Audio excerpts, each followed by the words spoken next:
కు స్వాగతం. ఈ రోజు ఉన్నటువంటి విద్యా ఉద్యోగ సమాచారం పరిశీలిస్తే పరీక్షల నిర్వహణలో ఏపీపీఎస్సీ విఫలం, తప్పుల తడకగా ప్రశ్నాపత్రాలు, ఇంకా వెల్లడించని గ్రూప్స్ ఫలితాలు.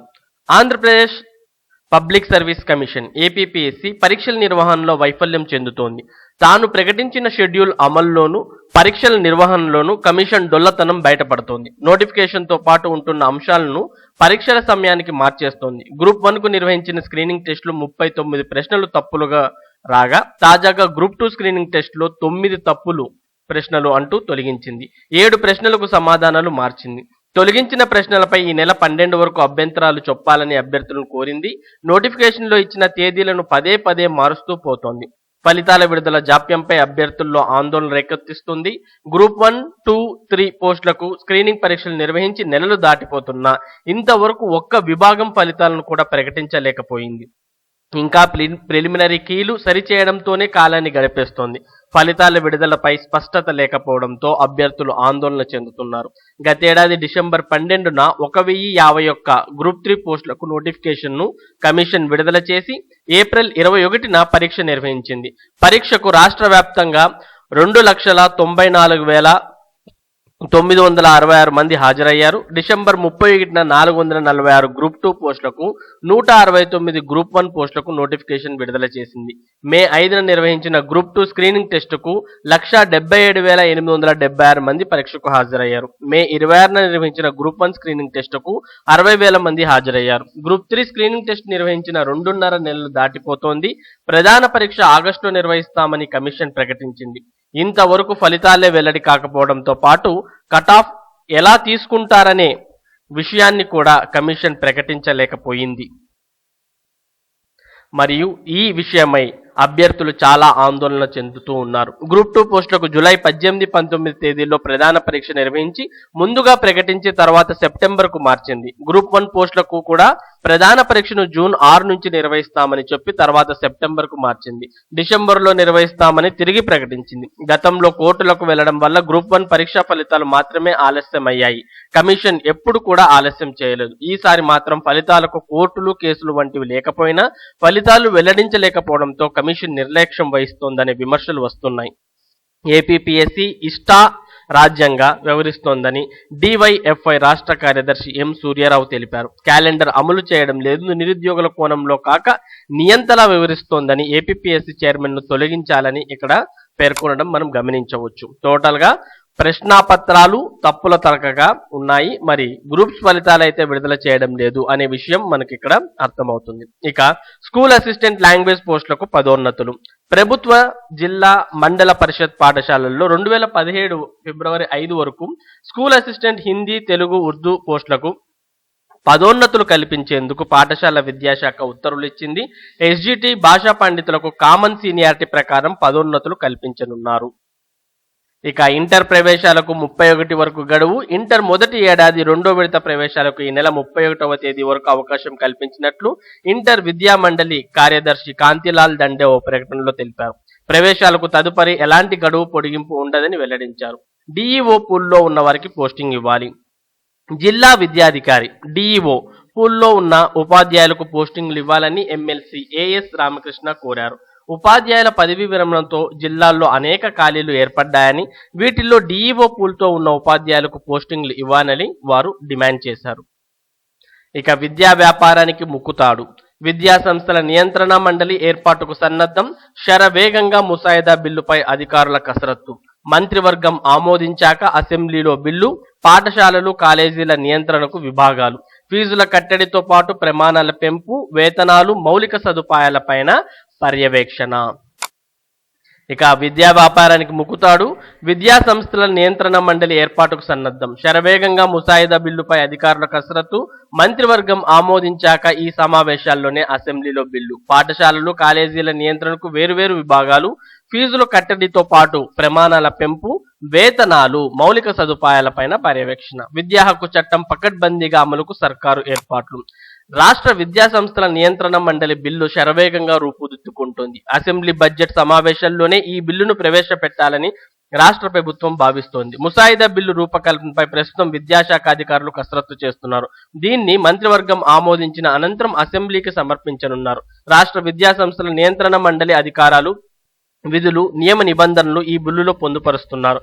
పాఠశాలలు, జూనియర్ కాలేజీలు, డిగ్రీ, పీజీ కాలేజీలలో వేటిని దీని పరిధిలోకి తేవాలన్న అంశంపై కసరత్తు జరుగుతోంది. రాష్ట్రంలో విద్యా సంస్థలను వ్యాపార దృష్టితో కాకుండా సేవా దృక్పథంతో నిర్వహించేలా సామాన్యులకు సైతం నాణ్యమైన విద్య అందుబాటులో ఉండేలా చూడాలని ప్రభుత్వం కృత నిశ్చయంతో ఉన్న సంగతి తెలిసిందే. ప్రైవేట్, కార్పొరేట్ విద్యా సంస్థల్లో ఫీజులు, ప్రవేశాలు, ప్రమాణాల విషయంలో నియంత్రణకు కమిషన్ ఏర్పాటు చేస్తామని ముఖ్యమంత్రి వైఎస్ జగన్మోహన్ రెడ్డి ఇప్పటికే ప్రకటించడం తెలిసిందే. ఇందుకు అనుగుణంగానే బిల్లు సిద్ధమవుతోంది. అర్హతలు, వేతనాలపై కూడా దృష్టి. రాష్ట్ర విద్యా సంస్థల నియంత్రణ మండలి బిల్లులో ఉన్నత విద్యారంగానికి సంబంధించి అండర్ గ్రాడ్యుయేషన్, పోస్ట్ గ్రాడ్యుయేషన్ కాలేజీలను ఒక విభాగంగా, జూనియర్ కాలేజీలు, పాఠశాలను మరో విభాగంగా చేయాలన్న ప్రతిపాదనలున్నాయి. మండలిలో ఈ రెండు విభాగాలు అంతర్భాగంగా ఉంటూ విద్యా సంస్థల వ్యవహారాలను నియంత్రించనున్నాయి. కేవలం ఫీజులు, ప్రవేశాల విషయంలోనే కాకుండా ప్రైవేట్ విద్యా సంస్థల్లో ప్రమాణాలపై కూడా మండలి దృష్టి సారించనుంది. ప్రభుత్వ నిబంధనలకు అనుసరించి నిర్వహిస్తున్నారా, టీచర్ల అర్హతలు, వేతనాలు తదితర అంశాలను మండలి పర్యవేక్షిస్తుంది. నిర్దేశిత ప్రమాణాలను సాధిస్తున్నాయా లేదా అనే అంశాన్ని కూడా పరిశీలించేలా బిల్లులో పొందుపరుస్తున్నారు. ప్రైవేట్ పై కట్టడి లేక ఇష్టారాజ్యం. విద్యాబోధన రాష్ట్రంలోని ప్రైవేట్ విద్యా సంస్థల్లో, ముఖ్యంగా కార్పొరేట్ సంస్థల్లో పెద్ద వ్యాపారంగా మారింది. ఫీజులు, ప్రవేశాలపై వాటిదే ఇష్టారాజ్యం కావడంతో ఆడిందే ఆటగా, పాడిందే పాటగా సాగుతోంది. ప్రస్తుతం అండర్ గ్రాడ్యుయేట్ కాలేజీలకు సంబంధించి ప్రవేశాలు, ఫీజుల నియంత్రణకు అడ్మిషన్స్, ఫీజుల రెగ్యులేటరీ కమిషన్ ఉన్నా దాని పరిధి అంతంత మాత్రంగానే ఉంది. ప్రైవేట్, అన్ఎయిడెడ్ విద్యా సంస్థల ఫీజులు, ప్రవేశాలను నిర్ణయించి ప్రభుత్వానికి సిఫారసు చేయడం వరకే పరిమితమైంది. సుప్రీంకోర్టు తీర్పు మేరకు 2003లో జీవో 90 ద్వారా ఇది ఏర్పాటైంది. తర్వాత ఇందులో పలు మార్పులు చోటు చేసుకుంటూ వచ్చాయి. ఏఎఫ్ఆర్సి కాలేజీల వ్యయ నివేదికను పరిశీలించి ఫీజులు నిర్ణయించి ప్రభుత్వానికి సిఫారసు చేస్తుంది. ఈ ఫీజులు శాస్త్రీయ దృక్పథంలో లేవన్న వాదనలున్నాయి. కోర్సు ఒకటే అయినా వేరువేరు కాలేజీలకు వేరువేరుగా ఫీజులు నిర్ణయం అవుతున్నాయి. మరోవైపు కాలేజీలు ప్రవేశాల సమయంలో అదనంగా వసూలు చేస్తున్నా కట్టడి చేసేవారు లేరు. ఇక ప్రైవేట్ పాఠశాలలకు సంబంధించి ఫీజులు, ప్రవేశాల నియంత్రణకు ఎలాంటి ప్రత్యేక వ్యవస్థ లేదు. 1వ తరగతికే వేలల్లో ఫీజులు వసూలు చేస్తూ స్కూళ్ల నిర్వహణ, సిబ్బంది నియామకం, వేతనాల చెల్లింపుపై 1994లో విడుదలైన జీవో 1లో పొందుపరిచిన నిబంధనలు గాలికి వదిలేసిన పర్యవేక్షణ కొరవడింది. ఇక ప్రభుత్వ జూనియర్ కళాశాలకు సంబంధించి అటువంటి జీవో కూడా లేదు. విద్యా సంస్థల నియంత్రణ మండలి బిల్లును ఆమోదించడం ద్వారా ప్రైవేట్ సంస్థల విద్యా వ్యాపారానికి తెరపడి విద్యార్థుల తల్లిదండ్రులకు ఉపశమనం కలుగుతుంది. ఇక విద్యా చట్టానికి జవసత్వాలు. దేశంలో ప్రతి ఒక్కరికి కోరుకుంటున్న రీతిలో విద్య అందేలా కేంద్ర ప్రభుత్వం 2010లో విద్యా హక్కు చట్టాన్ని అమల్లోకి తెచ్చింది. ఈ చట్టం వచ్చి దాదాపు దశాబ్దం కావస్తున్నా రాష్ట్రంలో అమలుకు నోచుకోవడం లేదు. ప్రైవేట్ విద్యా సంస్థల్లో 25 సీట్లు పేద వర్గాల విద్యార్థులకు ఉచితంగా అందించాలని చట్టం స్పష్టంగా చెబుతున్నా ఎక్కడా అమలు కావడం లేదు. సిబ్బంది నియామకాలు, వేతనాల చెల్లింపుపై విద్యా హక్కు చట్టంలో స్పష్టమైన విధి విధానాలు ఉన్నప్పటికీ పాటించడం లేదు. ఈ నేపథ్యంలో తాజా బిల్లులో ప్రభుత్వం మరికొన్ని నిబంధనలు చేరుస్తోంది. విద్యా సంస్థల నియంత్రణ మండలి ఏర్పాటు ద్వారా పేద విద్యార్థులకు 25% సీట్లు కేటాయింపును తప్పనిసరి చేయనుంది. ప్రభుత్వ నిబంధనల మేరకు ఆయా విద్యా సంస్థల్లో మౌలిక సదుపాయాలను కల్పించేలా చర్యలు చేపట్టనుంది. సో ఇది టోటల్ గా విద్యా వ్యాపారానికి ముకుతాడు అనే దానికి సంబంధించిన సమాచారం. ఇందులో ముఖ్యంగా చాలా మంది ప్రైవేట్ పాఠశాలల్లోన, ప్రైవేట్ కాలేజీల్లోన అరాకొరా జీతాలతో పనిచేస్తూ ఉన్నారు. మరి అలాంటి వారికి ఈ సమాచారం ఎంతగానో ఉపశమనం కలిగిస్తుంది. వేతనాలు, ముఖ్యంగా ఇక్కడ వేతనాలు అనే విషయాన్ని మనకు పేర్కొనడం జరిగింది. కాబట్టి ఇది అమల్లోకి వస్తే ప్రైవేట్ పాఠశాలల్లో పనిచేస్తున్నటువంటి వారికి కూడా వేతనాలు పెరిగే అవకాశాలు ఉంటాయి. ఇక నీట్ వెబ్ ఆప్షన్ల ఎంపిక ప్రారంభం. కన్వీనర్ కోటా ఆప్షన్లకు 11 వరకు గడువు. కన్వీనర్ కోటా ఎంబీబీఎస్, బీడీఎస్ అడ్మిషన్లకు తొలి విడత కౌన్సిలింగ్ లో భాగంగా సోమవారం నుంచి వెబ్ ఆప్షన్ల ఎంపిక ప్రారంభమైంది.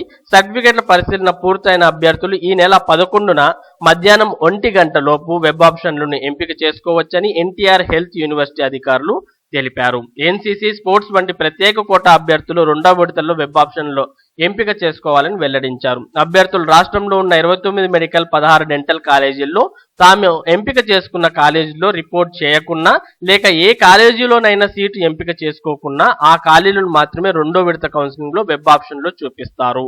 వాటితో పాటు కళాశాలలకు ఈ ఏడాది అదనంగా వచ్చిన సీట్లను కూడా వెబ్ ఆప్షన్ లో రెండో విడత వెబ్ ఆప్షన్ లో చూపించనున్నారు. ఇక ఎంబీబీఎస్, బీడీఎస్ కోర్సుల్లో management B category, NRI C category సీట్లకు యూనివర్సిటీ దరఖాస్తులను ఆహ్వానించింది. ఈ నెల 15వ తేదీ దరఖాస్తులకు గడువు విధించింది. ప్రస్తుతం రాష్ట్రంలో 16 ప్రైవేట్ కళాశాలలు, 2 ముస్లిం మైనారిటీ మెడికల్ కాలేజీల్లో మొత్తం మేనేజ్మెంట్ లో 921, ఎన్ఆర్ఐ కోటాలో 427 ఎంబీబీఎస్ సీట్లు అందుబాటులో ఉన్నాయి.